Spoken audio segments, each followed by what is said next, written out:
مش كل ارتجاع مريء بيجي بحموضه وحرقان. يعني ساعات تقول لعيان انت عندك ارتجاع مريء وهو يقول لك يا دكتور طب انا ما عنديش لا حموضه ولا حرقان. احيانا بيكون ارتجاع المريء هو ارتجاع صامت، يعني بدون اعراض. ده اللي بيخلي ناس كتير ما تاخدش بالها منه. ناس كتير فاكره ان طالما ما فيش حرقان هنا يبقى ما فيش ارتجاع مريء. بس ممكن تلاقي نفسك بتكح باستمرار، او يجي لك شرقه بالليل، تلاقي دايما صوتك يبقى مبحوح، ريحه بقك دايما وحشه، ريحه نفسك دايما وحشه، حاجه دايما واقفه في الحال على طول. كثير من الناس يفتكر ان عنده حساسيه جيوب انفيه او حساسيه انف او حتى حساسيه صدر لما بيعمل لهم خنقه او كده.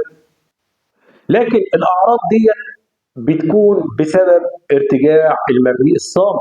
في الحاله دي الحمض بيطلع من المعده للمريء ويوصل للحنجره من غير ما يسبب اي حرقان زي الحرقان المشهور او المعروف، لكنه بيهيج الاحبال الصوتيه والحلق، يعمل بحه في الصوت ويديك احساس ان حاجه دايما لازقه في زورك كده على طول.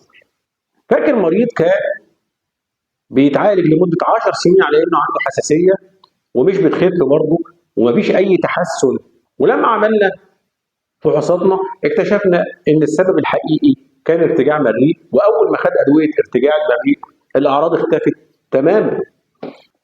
لو عندك كحه مستمره، شرقه، كرشه نفس غريبه، كشفت صدر، كشفت انف واذن، مفيش تحسن، او قالوا لك الدنيا كويسه، ما تستبعدش موضوع الارتجاع الصامت. دمتم سالمين. السلام عليكم ورحمه الله وبركاته.